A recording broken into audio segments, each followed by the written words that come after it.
Need to keep your vector art looking sharp and sleek when you bring it into Adobe Animate? Let's dive into how to seamlessly import vector images from Adobe Illustrator into Adobe Animate, so you can maintain those beautiful details. First, open your Illustrator file, select what you want to bring over, whether it is a single object or a group.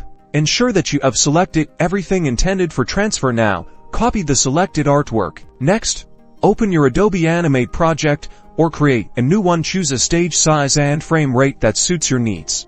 Decide which layer you want your Illustrator artwork to go on.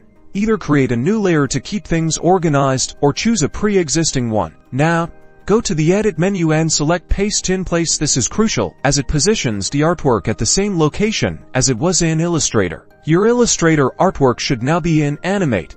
You'll notice it's still sharp, defined by its vector nature. Resize, rotate, or make any adjustments as needed, and you can animate it just like any other Animate object. If your artwork has complex fills or strokes, you may need to consider simplifying it in Illustrator beforehand for optimal performance. Otherwise, there is often no need to make additional changes. Now, start animating.